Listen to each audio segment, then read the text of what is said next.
Hey there. If you've come over to this video, that means you're thinking that your players might be leaving your game, or it's kind of happened already. And that will likely have sucked for you. So you've come online and you're looking around to see if people have had this happen to them before, and if it came down to them, if it came down to you, and all the other stuff. The point of this video should be that you find some sort of consolidation through this, and it helps get your thoughts aligned or whatever. So, I was hosting one session a week for a very beloved team of some great players for the past year. I was out of work and I had absolutely nothing to do with my days, which was so demotivating I can't even begin to describe. But doing that every Monday or so helped give my week some focus, and I definitely damn well planned for it. Then I got some work going, and I cut my other sessions because I didn't have time and mostly the energy to keep putting into those sessions where sometimes my players weren't giving it back to me, and so I was just sort of dragging a session along. But those guys did the sessions always with their own energy. I won't mention any names, but they always made it worthwhile. Disconnections, late, whatever. They were always bringing something to the table that made that session fun, and it was always the highlight of my week. Absolutely. And I really wanted to see those guys win. They beat the Elemental Evil campaign with me, and they did what I had never seen done yet in real life, which was actually beat a campaign, a D&D 5e campaign. And I thought that was awesome. I thought these guys were absolutely amazing. And I really liked them as friends. Had our own little artist who is so talented have a rambunctious sort of loudmouth, I guess, but no, he was awesome. He was an actor and he damn well does great stuff. Got one who was a bit quieter but much more collected, and he was, I don't know, I just definitely appreciated him as part of our sessions. Then we had my favorite, and as a DM, if I'm talking to another DM, I feel like we always do have a favorite, though we shouldn't, but we end up doing. Just sometimes that person who does go with a trope and commits to it unashamedly, to the point you really want to support them doing that trope as far as you can, which is awesome. But like in between each session, I would ask them if they were okay with it and if they were enjoying themselves, and they mentioned that they were feeling unhappy with a few things, mostly that I was restricting, and I focused too much on the rules rather than just allowing these things to happen and to just go with it. I think it's important that, for the sake of this video, I have to at least admit that, yes, I will have definitely had issues not looking to the rules to cover stuff, because that's my job. I mean, it's also to facilitate fun wherever I can, and I did intend to always, but there is a power of progression, and you gotta show the players what they're limited to so that they can actually look forward to their next set of progress. But there was also a variety of reasons. They were very dependent on their magic items and when and how they got it. They were very defined with just, there were small things, and ironically, the thing that nailed the coffin down was allowing like a what was it, a wok to basically be a hammer. And my hang up with that was, well, that's what improvised weapon proficiency is all about. You use everyday items as weapons. You can't just turn items to weapons. Players weren't happy with that. But that's just one example. Just one example of what they turned around and said was one of many issues that did frustrate them. And what happened was, basically, I hosted a session for them. I was fairly happy with how it was going. They were doing Storm King's Thunder, and they were right into Iron Slag, and they had done an amazing job. of talking their way through that whole place. Like they went the whole like diplomacy route, and I couldn't trip them up on it. They were absolutely top notch. They were planting civil war everywhere they could, um, and they were up to some awesome stuff. Um, However, they didn't see themselves progress in the way I saw them progress, and so what they saw was 10,001 times I've kept them back. And the next morning, I had a message saying that we're sorry, but it was just a variety of small little things that made us eventually say we have to leave, and they left. Half of them left the server that I hosted for my Dungeons and Dragons through, and the other half just didn't get on to doing it yet. But I've not spoken to them since. At the time, I was deeply hurt. Like, I didn't think I was gonna be hurt at all like that. I was just hosting for friends, but no, it was definitely more than that. It was something that I had committed a year into, and these guys had committed a year into. And at the end of each session, I was talking with them and got to hear them talk about Dragon Ball Z or got to hear about some other sort of anime stuff, and it was awesome. It was a highlight of my week. Absolutely, every time. But they were done with me, and by the sounds of it, they were done with me prior to then. They had been talking about it. No later than within a week, they had found another DM to host for another session for them for a different campaign. And I had gotten very attached to that group, and I have thought they were very attached to that game.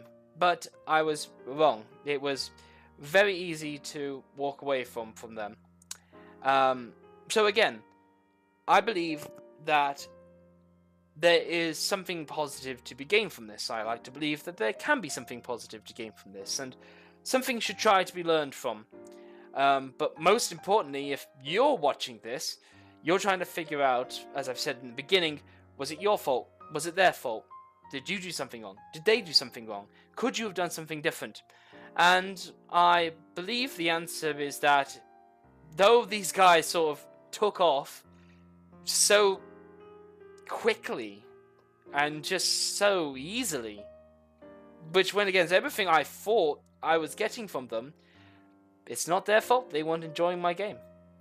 And was it my fault as a DM? It may well have been. I should at least accept that, so I can try to learn from it.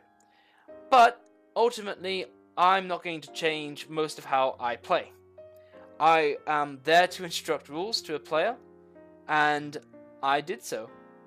Whether that was always convenient, however the players told me it was going to be, I think they missed the point of why I was a DM.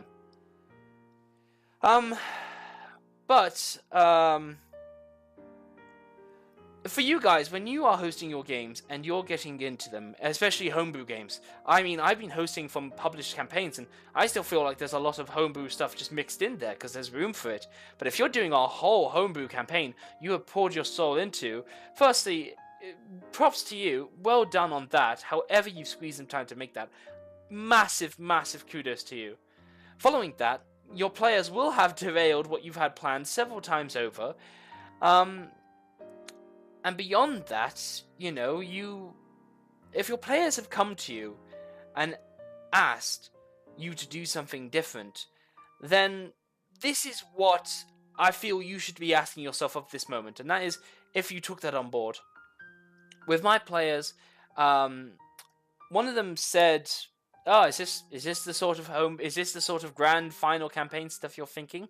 Well, let us know, because we can tell you if that's stupid or if that's fun." And I was loath to give that information up for them. Not at all, because that was sharing surprises, that was sharing lore, that was feeding them meta-knowledge. But I forced myself to, and every time that I began to talk about this stuff, I would say, for the sake of making sure I'm sharing, and for the sake of making sure you guys are on board, and I've taken what you've said, I would always share that information. I would force myself every time. Not much developed past or beyond that, but I did what they asked as much as I could. After that, they still were dissatisfied with the attempts I had made. It wasn't enough that I was getting there, and I had to be there immediately.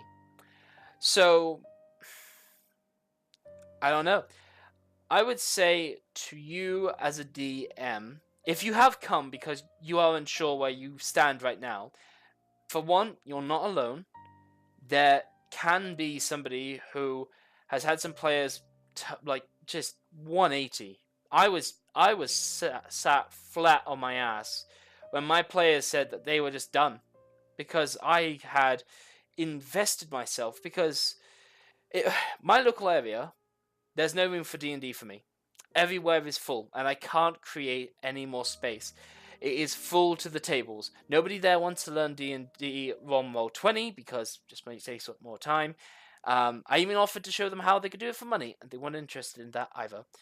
And at my uni, there was no games for me to join, so I made one. It was the only way I could be playing D&D anymore. That was the only way to host. So I hosted, and maybe other DMs might have gone down this route. It's okay if you did, but you started to learn to love it because it was the only way you were playing Dungeons and Dragons. Every other way, nobody had room for you. Even in that niche of what should be maybe social outcasts, not to stereotype, but maybe in your head you at least, like I thought in my head, these guys would know. But in either case, you can still be just frustrating to some people, no matter where you go. And somewhere you can just generally not have any room for. So I forced myself to host, and I grew to love it, and I grew to love my team very, very much. But in the end, that wasn't enough. And in the end, they didn't care. Or they did, and they just cut me off as quickly as they could. If you have any similar feelings to this at all, you are not alone. I hope that there is something positive from what I've shared, however remote, because you definitely must have tried, and if you didn't feel like you tried enough, then you're not going to be upset. You know what you did, and you're not going to be that upset. But I think if you come here, you definitely did try. You definitely did try wherever you could, in whatever small portions you could, around your work. And you're feeling low.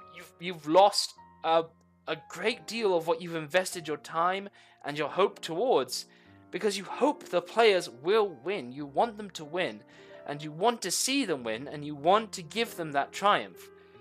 And when that's completely gone and it feels like it's your fault, that must suck so badly. So, anyway, I've said my piece. If there's any possible bonus to this, if there's any possible silver lining, if I have shared any slight pearls of wisdom that benefits you watching this and makes you feel like there's a little bit of support, then you're welcome to talk to me, ping me on the comments, whatever you see fit. I would be happy to hear how that all went down, and yeah, you're just not alone. It can happen. Anyway, that was it. I rambled on, but no. Message me anytime if you need it. But no. Have a good evening.